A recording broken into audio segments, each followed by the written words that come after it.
This header from the A7 Family Law and Practice Module specification establishes the professional standards required for advising on relationship breakdown. Understanding the mechanics of judicial separation is essential for any practitioner navigating these advanced stages of family law. The legal framework for adult relationships is defined primarily by two statutes, the Matrimonial Causes Act 1973 and the Civil Partnership Act 2004. These acts dictate how a union is formed and provide the legal basis for how it's structured when parties live apart. Judicial separation functions as a specific alternative to dissolution. It is a court order that officially terminates the legal obligation of the parties to cohabit, providing a formal structure for their separation. Unlike a divorce, this order does not end the marriage itself. It severs the obligation to live together while leaving the underlying legal bond intact. The parties remain spouses, but their daily legal requirements to one another shift.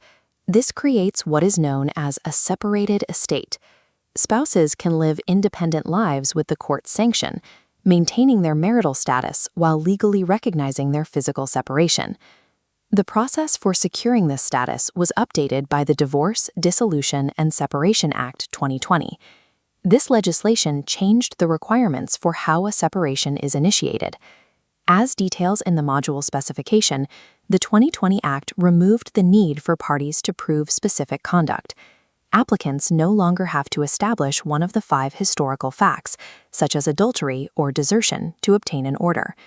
Under the current law, the court requires only a statement from one or both parties. This statement simply confirms that they seek to be judicially separated. The procedure now accommodates both sole and joint applications. This allows one spouse to petition independently, or both parties to apply together. By removing the requirement to prove specific behavior, the law has transitioned judicial separation into a process defined by the administrative intent of the parties. To differentiate this from dissolution, we use a comparative matrix analyzing application, legal effects, and financials. On the application level, both paths are uniform.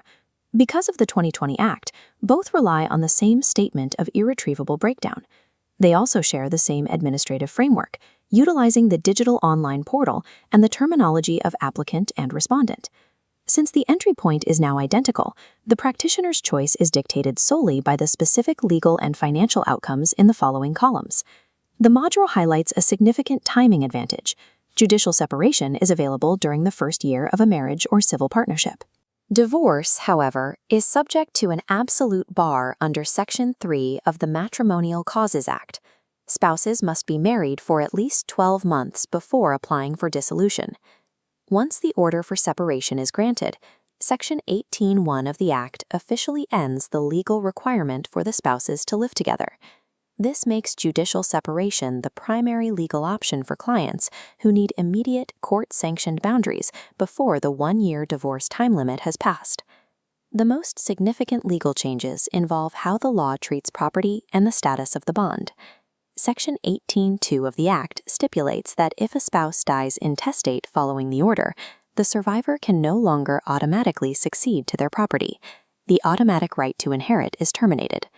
Despite this financial separation, the marriage remains legally active.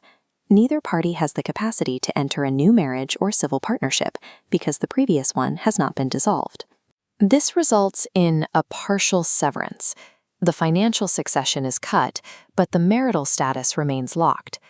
When it comes to financials, the court has broad jurisdiction to redistribute assets, mirroring the ancillary relief available in divorce proceedings. This includes the power to order lump sum payments, adjust property ownership, and mandate child maintenance. However, there is a specific restriction shown in the module notes regarding long-term financial planning. Pension sharing orders, which involve the immediate splitting of a pension fund, cannot be made in judicial separation cases. This is a major distinction from divorce, where splitting a pension is often the central component of a financial clean break. While the court can move cash and physical property, the inability to split pensions is the most significant financial drawback of this procedure. In modern practice, judicial separation is used as a tactical tool for specific client needs.